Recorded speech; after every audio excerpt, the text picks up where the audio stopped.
চার জেলার দুর্যোগে নবান্নর নজর। পূর্ব ও পশ্চিম মেদিনীপুরের পরিস্থিতির উপর নজর রাখা হচ্ছে। তারই সঙ্গে পটাশপুর আর হলদিয়ায় জলমগ্ন এলাকায় ত্রাণে জোর দেওয়া হয়েছে। পূর্ব বর্ধমান হুগলির পরিস্থিতি নিয়েও সতর্ক নবান্ন। আমার সঙ্গে সোমরাজ রয়েছেন প্রতিনিধি। সোমরাজ, দেখো, আজকে মুখ্য সচিব মনোজ কুমার আগরওয়াল একটি বিশেষ বৈঠক করেন বিভিন্ন জেলা শাসকদের নিয়ে। সেখানেই পূর্ব মেদিনীপুর, পশ্চিম মেদিনীপুর, পূর্ব বর্ধমান, হুগলি এবং ঝাড়গ্রাম জেলাগুলির কি পরিস্থিতি জেলা শাসকদের থেকে বৈঠকেই বিস্তারিত রিপোর্ট নেন মুখ্য সচিব মনোজ কুমার আগরওয়াল। পূর্ব মেদিনীপুর ও পশ্চিম মেদিনীপুর এই দুই জেলায় দুর্যোগ মোকাবিলার জন্য সিনিয়র অফিসারদের টিম পাঠানো হচ্ছে, যেটা নবান্ন সূত্রে খবর। ইতিমধ্যেই তার নির্দেশ মুখ্য সচিব দিয়েছেন বিপর্যয় মোকাবিলা দপ্তরের সচিবকে।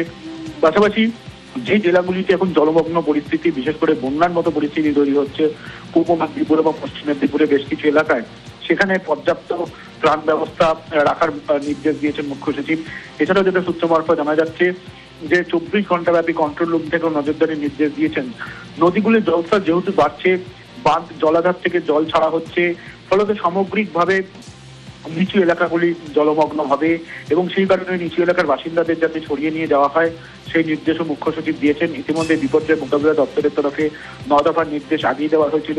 সেই নির্দেশ যাতে মেনে চলা হয় এবং কন্ট্রোল রুম থেকে প্রতিনিয়ত নজরদারি হয় সেই নির্দেশ মুখ্য সচিব দিয়েছেন।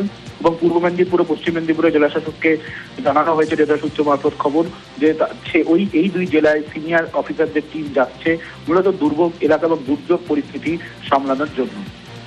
বেশ, ধন্যবাদ সোমরাজ।